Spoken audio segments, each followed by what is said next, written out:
Hello అండి. Welcome back to another short Pallavi Telugu vlogs in Canada. మీరు కనుక నా షార్ట్ ఫస్ట్ టైం చూసినట్లయితే నా యూట్యూబ్ ఛానల్లో మరిన్ని షార్ట్స్ అండ్ వీడియోస్ ఉన్నాయండి. నేను what I pack for my kids lunch box అని నేను చాలా వీడియోస్ పోస్ట్ చేశాను. ఎందుకంటే ఎవరికన్నా ఐడియా ఉంటుంది కదా ఏమేమి ప్యాక్ చేయొచ్చు. హలో అండి. Welcome back to another short Pallavi Telugu vlogs in Canada. మీరు కనుక నా షార్ట్ ఫస్ట్ టైం చూసినట్లయితే నా యూట్యూబ్ ఛానల్లో మరిన్ని షార్ట్స్ అండ్ వీడియోస్ ఉన్నాయండి. నేను what I pack for my kids lunch box అని నేను చాలా వీడియోస్ పోస్ట్ చేశాను. ఎందుకంటే ఎవరికన్నా ఐడియా ఉంటుంది కదా ఏమేమి ప్యాక్ చేయొచ్చు అని చెప్పేసి. నేనైతే ఈరోజు బిస్కెట్స్ పెట్టానండి అండ్ గ్రేప్స్ పెట్టాను. ఇంకా సమ్మర్ కదా చాలా వేడిగా ఉంటుంది ఇక్కడ, బయట టెంపరేచర్స్ అవి చాలా ఉంటున్నాయి.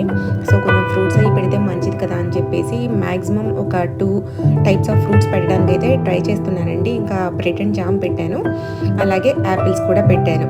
ఇంకొక ఇంపార్టెంట్ థింగ్ ఏంటంటే ఇక్కడ కొంచెం డీహైడ్రేట్ అవుతుంది కదండి. కెనడాలో మాకు సమ్మర్ అని చెప్పాను కదా, సో పిల్లలకి వీలైనంత వరకు వాటర్ బాగా తాగించండి.